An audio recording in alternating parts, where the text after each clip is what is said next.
with pathology of the anterior pituitary, and I'm going to show images and talk about pituitary microadenomas. Adenomas are quite common with a prevalence of 1 in 1,000 in the general population. The only difference between a microadenoma and a macroadenoma is the size, and the cutoff between a microadenoma and a macroadenoma is 10 millimeters, 1 centimeter.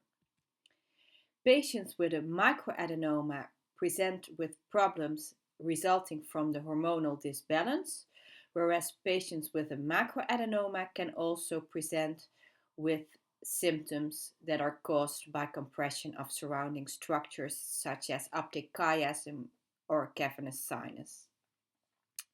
The anterior pituitary produces hormones influenced by releasing factors from the hypothalamus, and the hormones produced by the anterior pituitary can be divided into 5 large groups. You might know that the pituitary is one of the circumventricular organs. We talked about those in the brain bit by bit on neuromyelitis optica, and those organs do not have a blood-brain barrier.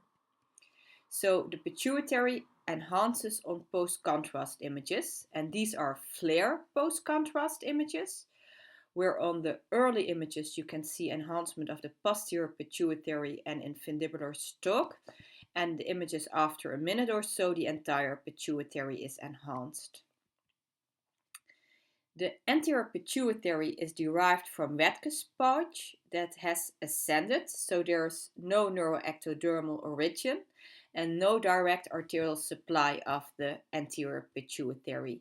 Instead, there's a portal venous network surrounding the anterior pituitary that supplies the anterior pituitary with oxygenated blood and is also the pathway how the hypothalamic releasing factors reach the anterior pituitary.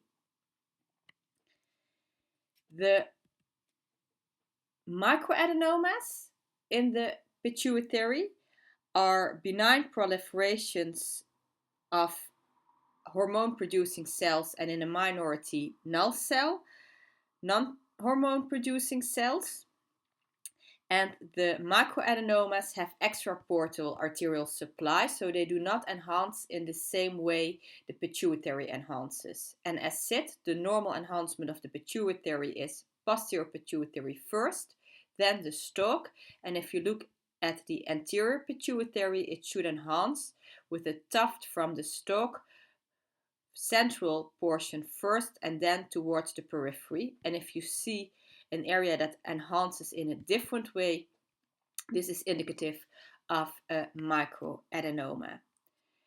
The extraportal arterial supply of the macroadenomas is also a possible explanation that they do not respond to the releasing factors from the hypothalamus, so they have their own hormone production without responding to the hypothalamic signals. In case of a microadenoma, the pituitary has a normal size, so the sella is not enlarged. And you can see an example of a microadenoma located central in the pituitary on these coronal and sagittal post-contrast T1 weighted images, and this is an ACTH producing microadenoma. There is some grouping of the hormone producing cells in the pituitary with indeed ACTH in the central, growth hormone more in the flanks, and prolactin also more lateral, but because the cells are so interdispersed, it's not doable and useful for radiologists to predict what hormone is produced by the adenoma. That's where the endocrinologist is for. Prolactinomas, however, do have one specific imaging feature, and that is that they are slightly hyperintense on T2 weighted images. I find that useful because T2 hyperintense, it's white like milk, so milk producing prolactinoma.